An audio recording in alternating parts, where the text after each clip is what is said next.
마가복음 3장 7절로 19절까지 말씀.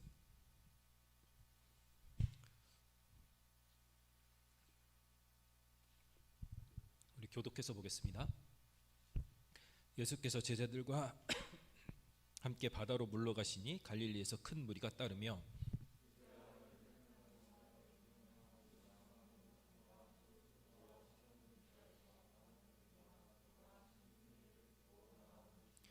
예수께서 무리가 에워싸 미는 것을 피하기 위하여 작은 배를 대기하도록 제자들에게 명하셨으니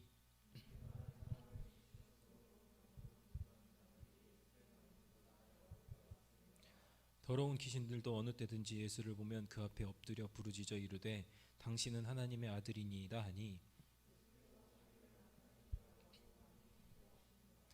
또 산에 오르사 자기가 원하는 자들을 부르시니 나온지라.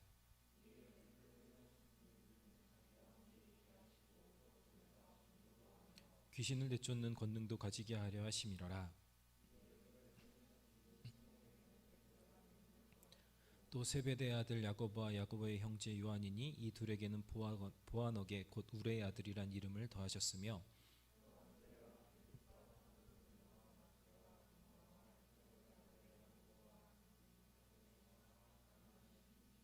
같이 봅니다. 또 가룟 유다니 이는 예수를 판 자더라. 아멘. 오늘은 흐르는 물 복의 통로라는 제목을 가지고 말씀을 나누려고 합니다. 자꾸 너무 띄엄띄엄 말씀을 나눠서 잘 연결이 안 되는데, 그래도 또 그날 주시는 하나님 은혜를 함께 나눴으면 좋겠습니다. 제 기침이 가시질 않아서 소리를 좀 크게 하면 자꾸 기침이 나요. 양해해 주시고, 한 달 넘게 갈 수도 있다고 병원에서 그러더라고요. 양해하고 같이 말씀 묵상했으면 좋겠습니다. 지난번에 2월 셋째 주에 했었죠. 3장 1절부터 6절까지를. 그때 그 제목이 고인물 완고한 사람이라는 제목 가지고 말씀을 나눴던 1절부터 6절까지의 말씀을 여러분 좀 상기하면서 오늘 말씀을 같이 이어서 봤으면 좋겠습니다. 여러분, 이스라엘에 가면 갈릴리 호수가 있고 사해가 있어요. 근데 하나의 물줄기예요.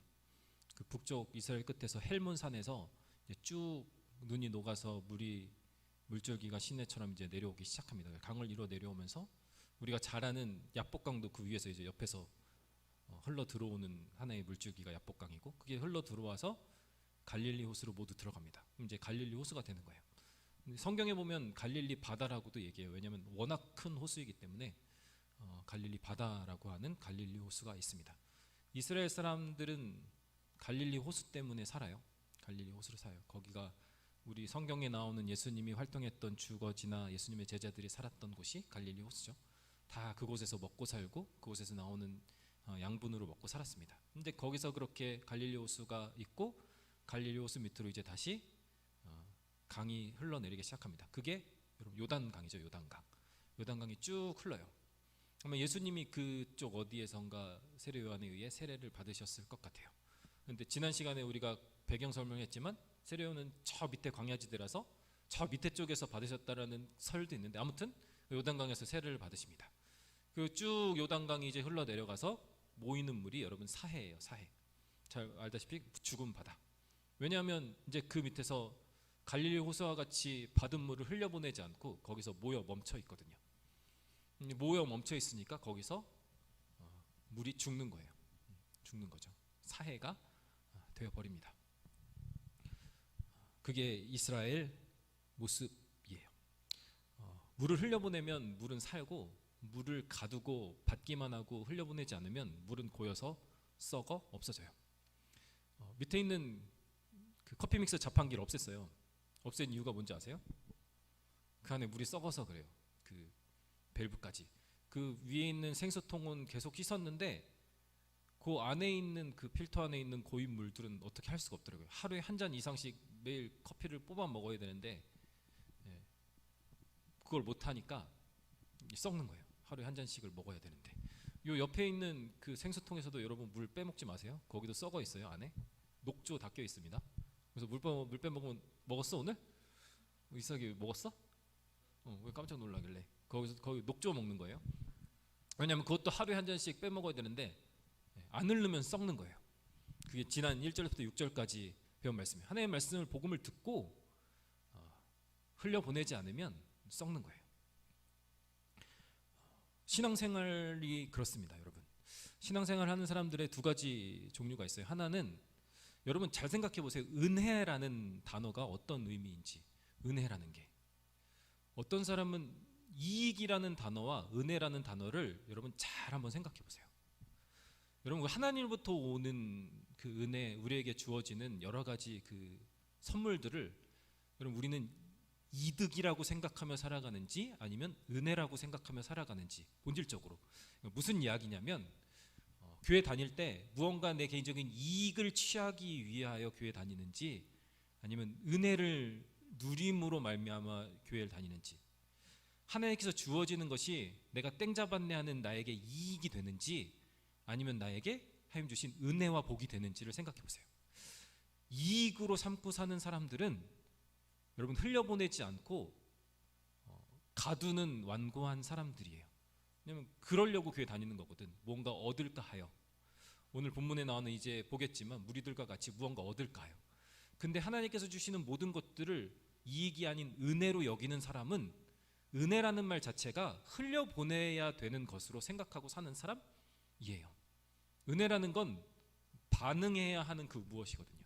하나님께서 주시는 그것을 내가 이익으로 삼고 있는지 아니면 은혜로 여기고 살아가고 있는지를 여러분 생각해 보았으면 좋겠어요. 오늘 본문에도 그런 이야기가 나와요. 신앙생활 하는데 여러분 신앙생활은 이득을 취하기 위하여, 누리기 위하여 여러분 신앙생활 하는 게 아니에요. 채우기 위해서가 아니라 그 은혜를 채우는 이유는 여러분 흘려보내기 위해서예요. 여러분 빛과 소금 이야기 잘 아시죠? 왜 하나님이 우리 가운데 오셔서 우리에게 빛이 되어 주시나요? 빛은 말 아래 두지 아니하고 어디 둬요? 등경 위에 두나니. 왜? 빛은 우리가 받은 예수 그리스도의 그 빛을 비추라고. 그죠? 여러분 우리 소금이에요. 소금 뭐 하라고? 나 소금으로 살라고요? 아니요, 짠맛을 내라고요. 짠맛을 내라고. 짠맛을 흘려보내라고. 예수 그리스도의 복음의 맛을 흘려보내라고. 우리 주기도문에서 늘 고백하죠. 가장 처음에 이렇게 고백해요. 주기도문. 우리가 청년부 예배 때는 주기도문을 거의 하지 않는데 축도하느라고 오늘은 주기도문으로 맞추죠. 하늘에 계신 우리 아버지요, 그리고 그 위에 이어서 하는 것이 뜻이 하늘에서 이루어진 것 같이 땅에서도 이루어지이다. 그죠? 쉽게 풀어 얘기하면 그거예요. 하늘에서 하나님께서 뜻하신 그 바가 땅에서도 이루어지는데 나를 통해 이루어 주십시오 라는 의미예요. 네. 그러니까 하나님의 뜻의 통로로 사용해 주십시오 라는 거예요. 그러기 위해서 시험에도 들게 마시고 일용할 양식도 주시고 그렇게 해달라는 그런 체험을 우리에게 달라는 거예요. 왜? 그 하나님의 그 뜻을 이 땅 가운데 흘려보내는 인생을 살아가기 위하여 우리를 은혜로 채워주세요 라는 기도가 여러분 주기도문이에요. 그게 신앙생활이고 그게 은혜의 삶이에요. 하지만 여러분 아까도 얘기했지만 우리는 때로는 신앙생활의 목적이 흘려보냄에 있지 아니하고 우리를 채우기 위함의 그 목적이 있죠. 그 종착역이 거기에 있을 때가 꽤 많이 있죠. 기도의 목적이 무엇을 이루기 위하여, 예배의 목적이 무엇인가 소원을 성취하기 위하여. 반대가 돼야 되는 거죠. 왜 소원을, 우리의 삶이 하나님의 은혜 가운데 살아야 돼요? 예배하기 위하여, 흘려보내기 위하여. 한번 생각해 보세요. 우리는 우리의 신앙생활이 흘려보냄에 있는지 아니면 나를 채우고자 함에 있는지 여러분 생각해 봤으면 좋겠어요. 오늘 본문에도 그런 사람들이 나와요. 7절에 보면 예수께서 제자들과 함께 바다로 물러가시니 갈릴리에서 큰 무리가 따랐다라고 성경이 이야기하고 있어요. 예수님께서 근데 그 사람들을 기뻐하지 않으세요. 그렇게 따르는 사람들을 기뻐하지 않으세요. 왜 기뻐하지 않으시냐면 지금까지 이야기한 거예요. 무리들이 왜 예수님을 따랐나요? 무언가 이득을 취하고자 예수님을 따랐다라는 거예요. 8절과 10절에 보면 이렇게 나옵니다. 8절에 보면 유대와 예루살렘과 이두메와 요단강 건너편과 또 두로와 시돈 근처에서 많은 무리가 그가 하신 일을 듣고 나오는지라. 그가 행하신 여러 가지 기적을 듣고 나와요. 그 이유는 10절에 이는 많은 사람을 고치셨으므로 병으로 고생하는 자들이 예수를 만지고자 하여 몰려왔음이더라. 병 고침 받기 위하여, 내 문제 해결을 받기 위하여, 개인적인 이득을 얻기 위하여 예수님 앞에 나와왔다라고 성경은 이야기하고 있어요. 그래서 예수님은 그 사람들을 기뻐하지 않으셨어요. 1절부터 6절까지의 모양은 다르지만 똑같이 완고한 사람이고 똑같은 고인물이었다는 거예요. 예수님의 올바른 말씀에 거부하지는 않았지만, 거부하는 완악한 사람은 아니었지만, 이 무리들은 하나님의 복음을 흘려보내고자 하는 복음의 삶을 사는 것이 아니라 개인적인 이득을 위하여 예수님 앞에 나왔던 똑같은 고인물 완고한 사람들이었다라는 것입니다. 반면에 가장 먼저는 우리 본문에 나오신 예수님은 그런 고인물이 아니셨어요. 사실 본문에서 가장 고인물처럼 살아도 되는 사람이 누구냐면 예수님이세요. 솔직히 생각해보세요. 예수님이 부족한 게 뭐가 있습니까? 지금 상황 속에서 가장 만족하실 수 있었어요. 많은 사람들이 나와서 예수님을 따르고 추종해요. 심지어는 예수님을 후에 보면 알겠지만 예수님을 왕 삼고자 해요. 예수님은 가만히 있어서 팔짱만 끼고 계시면 어디 가든 대접받을 수 있는 분이셨어요. 그냥 이것을 즐기고 계셔도 되는 거야. 사람들이 가지고 오는 거 먹고 마시고 누리면서 그들의 존경과 칭송을 받으면서 그렇게 사셔도 되는 분이 예수님이셨어요. 그냥 지금 상황에 만족하며 그 모든 것을 이득으로 삼고 그것에 취해 살아도 되는 분이 예수님이셨어요. 내 안에 가두고 살아도 되는 분이 예수님이셨어요. 그런데 예수님에게는 분명한 사명이 있었어요. 예수님께서 이 땅에 복음의 시작으로 오셔서 복음을 드러내고 복음을 전하고 복음을 흘려보내는 목적을 가지고 이 땅에 오셨기 때문에 궁극적으로 십자가를 지시사 복음을 완성하시고 우리를 구원하시기 위한 복음의 통로가 되는, 하나님과 우리를 연결하는 화목의 통로가 되는 그 온전한 흘려보내는 인생, 복의 통로의 삶을 사시기 위하여 그 목적 때문에 고인물로 살지 않으시고 분명한 복음의 사명의 삶을 살아가셨죠. 그게 예수님이셨어요. 그래서 예수님이 무엇을 하셨냐?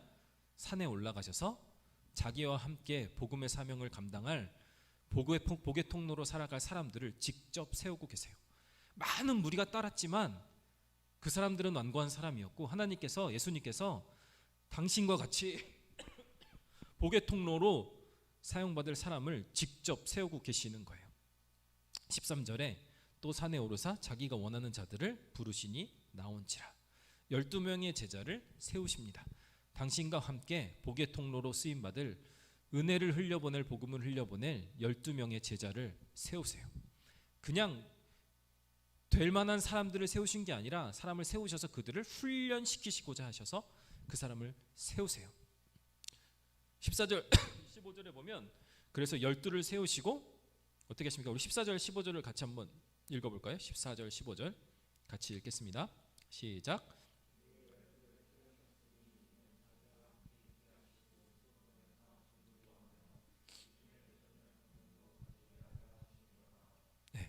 흘려보내는 복음의 통로로 사람을 세우시기 위하여, 제자들을 만들어가기 위하여 하나님 예수님께서 제자들을 세우시고 그들을 가르치십니다. 세 가지 방법으로 제자들을 훈련시키시죠.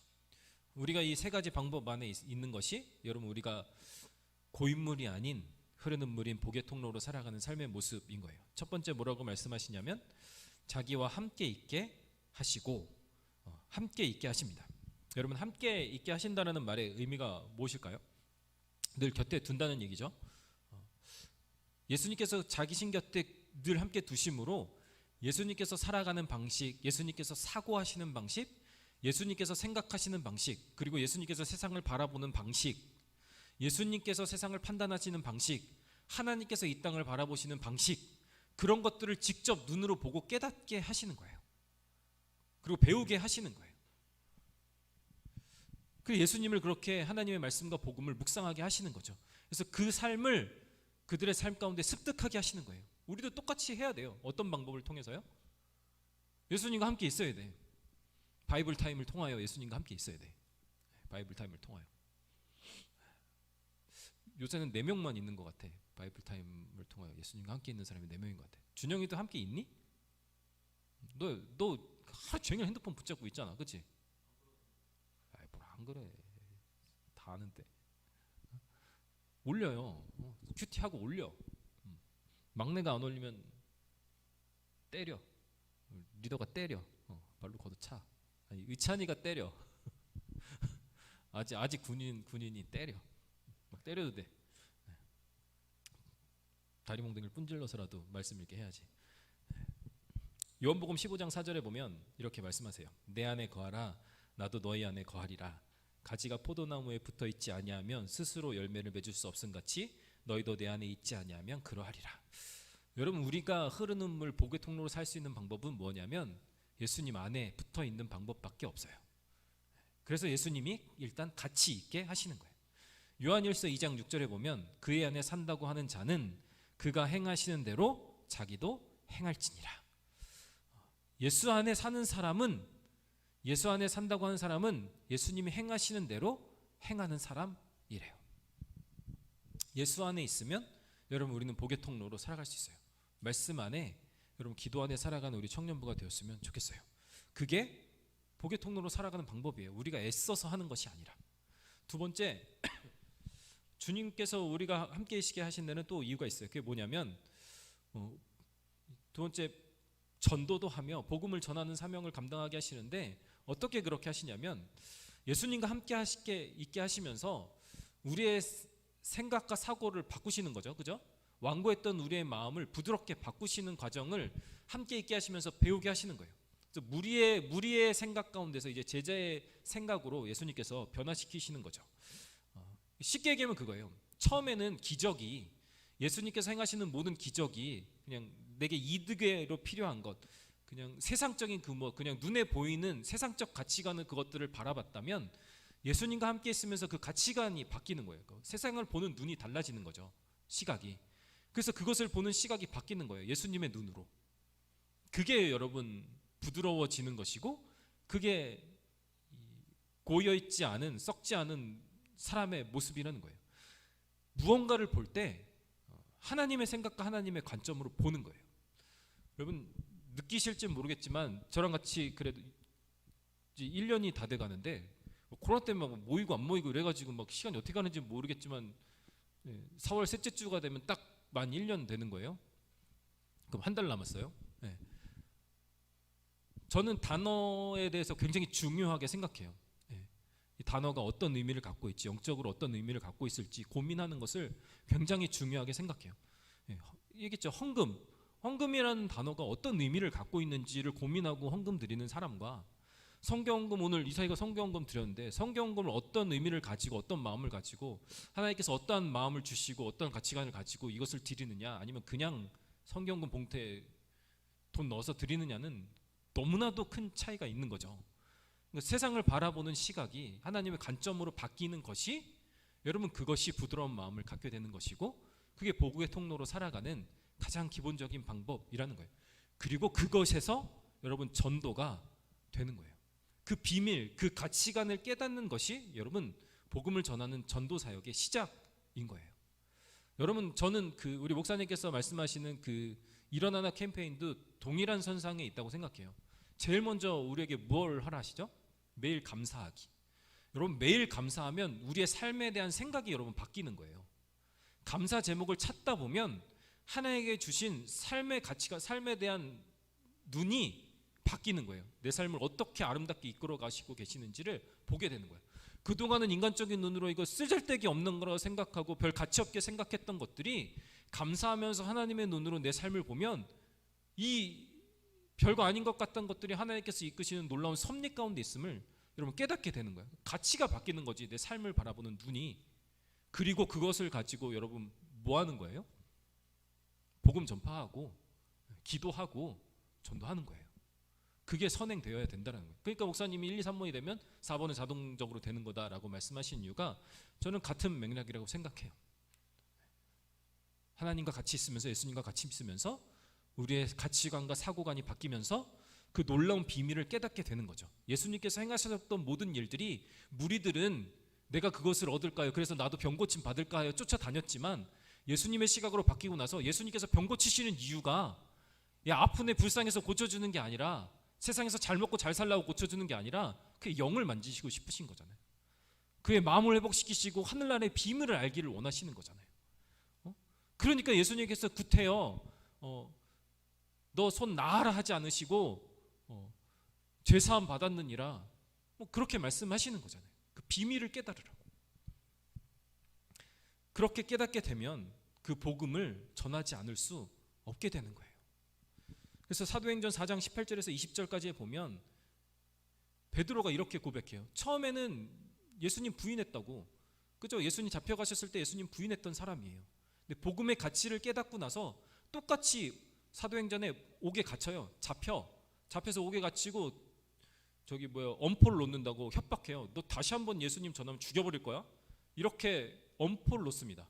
그랬더니 베드로가 이렇게 대답해요. 사도행전 4장 18절에서 20절에 그들을 불러 경고하여 도무지 예수의 이름으로 말하지도 말고 가르치지도 말라 하니 베드로와 요한이 대답하여 이르되 하나님 앞에서 너희의 말을 듣는 것이 하나님의 말씀을 듣는 것보다 옳은가 판단하라. 우리는 보고 들은 것을 말하지 아니할 수 없다 하니 이렇게 담대한 사람으로 삶이 흘려보내는 복음의 삶으로 변했다라는 것이죠. 그리고 세 번째로 또 예수님께서 제자들을 부르셔서 어떠한 은혜를 베푸시냐면 귀신을 쫓는 권세를 그들에게 주십니다.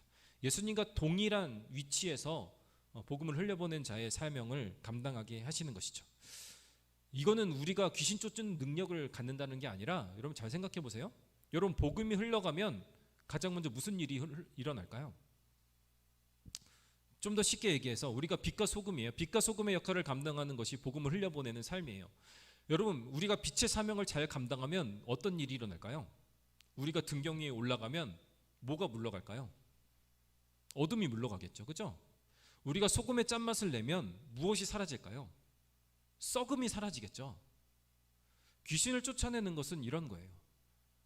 우리가 예수 그리스도께 받은 그 은혜와 가치관을 가지고 복음의 능력으로 흘려보내는 복음의 삶을 살아가면 이 능력은 우리에게 자연스럽게 나타나는 현상이 귀신 쫓는 여러분 권세라는 거예요. 우리가 복음의 삶을 살아가면 우리의 있는 곳에 죄악과 더러운 공중권세는 물러가게 되어 있어요. 가장 먼저 내 심령 안에 있는 더러움이 사라지는 것이고 내 안에 죄악의 습성들이 사라지는 거예요. 복음 안에 있으면. 그리고 내 공동체 내가 있는 그곳에 복음의 능력이 우리를 통하여 부패한 곳을 깨끗하게 하고 어둠이 물러가는 역사를 일으키게 되는 거예요. 오직 하나님의 영광만이 우리를 통하여 드러나게 되는 거예요. 그래서 우리를 하나님께서 택하셨다라고 제자 삼으셨다라고 말씀하시고 제자 삼고 계시는 거예요. 예를 좀 들어볼까요? 여러분 하나님께서 이스라엘을 왜 선택하셨을까요? 하나님께서 우리를 왜 선택하셨을까요? 여러분 12제자를 예수님께서 왜 부르셨을까요? 여러 가지 이야기가 있는데 아브라함을 하나님께서 왜 선택하셨을까요? 창세기 12장 2절 3절에 보면 이렇게 이야기합니다. 내가 너로 큰 민족을 이루고 내게 복을 주어 내 이름을 창대하게 하리니 너는 복이 될지라. 너를 축복하는 자에게는 내가 복을 내리고 너를 저주하는 자에게는 내가 저주하리니 땅의 모든 족속이 너로 말미암아 복을 얻을 것이라 하신지라. 복이 되라 하시면서 복의 통로로 삼으시겠다고 말씀하세요. 가장 처음에 아브라함을 택하시고 그를 통하여 뭐 하시겠다고 하시는 거냐면 얘를 복 삼아서 얘를 통하여 온 열방이 복을 누리는 복의 근원으로 삼아 주시겠다라고 하나님께서 말씀하세요. 그래서 아브라함을 택하시는 거예요. 여러분 하나님께서 이스라엘 왜 택하시고 이스라엘을 출애굽시키셔서 가나안 땅에 들여보내실까요? 출애굽기 19장 5절 6절에 보면 예수님께서 출애굽의 목적, 이스라엘을 택하신 목적을 이렇게 말씀하세요. 세계가 다 내게 속하였나니 너희가 내 말을 잘 듣고 내 언약을 지키면 너희는 모든 민족 중에서 내 소유가 되겠고 너희가 내게 대하여 제사장 나라가 되며 거룩한 백성이 되리라. 너는 이 말을 이스라엘 자손에게 전할지니라. 내게 대하여 제사장 나라가 되게 하겠다. 그래서 열방 중에 제사장 나라 삼으시려고 이스라엘을 택하시고 출애굽시키시고 가나안 땅에 집어넣으신다고 출애굽 시내산 앞에서 이스라엘 백성들 10계명을 주기 전에 이스라엘 백성들에게 말씀하시고 그들과 언약을 세우시는 거예요. 제사장이 뭐예요? 하나님과 나를 연결시켜주는 통로예요. 구약시대 때. 지금은 예수님께서 그 역할을 하고 계시는 거죠. 하나님과 나를 연결하는 통로가 제사장의 역할이에요. 우리를 이스라엘 택하신 이유는 그 하나님의 복음과 하나님의 능력과 하나님의 은혜를 열방에게 흘려보내는 통로 삼으시려고 하나님께서 이스라엘 백성을 택하셨다라고 말씀하고 계시는 거예요. 신약에는 더 정확하게 이야기하고 있죠. 방금 얘기한 빛과 소금도 똑같은 이야기죠. 사도행전 이후 시대 때 하나님께서 12제자를 세우시고 사도들을 세우신 이유가 뭐예요? 예수 그리스도의 복음을 드러내기 위하여, 십자가의 복음을 드러내서 예수님을 통하여서만 살 수 있는 그 복음의 비밀을 그들을 통하여 열방 가운데 전하고 통로 삼고 계시는 거예요. 이것이 하나님께서 사람들을 세우시는 이유고 목적이에요. 12제자를 부르신 이유고 목적이에요. 하나님께서 우리를 택하시고 세우신 이유와 목적이라고. 너희들 잘 먹고 잘 살라고, 우리들 잘 먹고 잘 살라고 우리를 세우신 게 아니라고. 좋은 대학 가고 좋은 데 취직하고 좋은 데 시집장가 잘 가서 이 땅에서 잘 먹고 잘 살고 남들보다 유려한 삶을 살라고 우리를 택하시고 우리로 교회 열심히 다니게 하시고 그래서 우리가 신앙생활 열심히 하고 하는 것이 아니라, 우리를 택하신 이유가 우리로 하여금 신앙생활 열심히 하게 하시는 이유와 목적이 어디에 있느냐?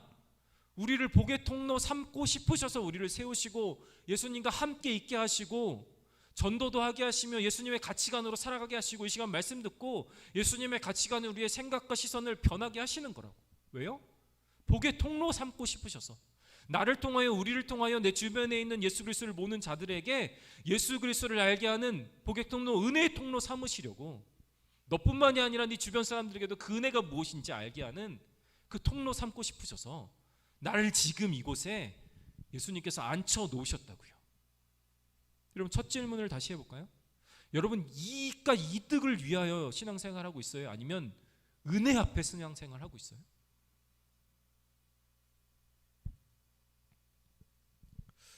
이 질문 앞에 우린 당당하게 대답할 수 있어야 돼요. 하나님, 주의 은혜로 인하여 복의 통로 흐르는 물이 되기 위하여 그 은혜로 인하여 주님 앞에 이 시간에도 이곳에 앉아 있습니다.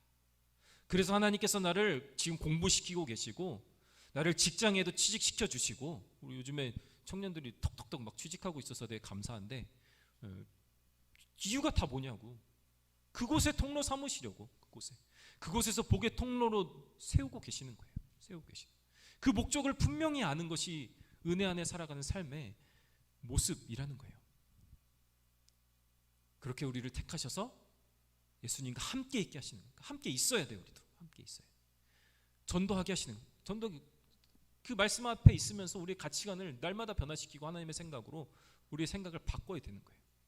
그럼 우리 가운데 어두움은 물러가고 예수 그리스도의 그 영광, 하나님의 영광이 우리를 통하여 흘러가게 되어 있는 거예요. 그럼 그 중에 가장 중요한 게 뭘까요?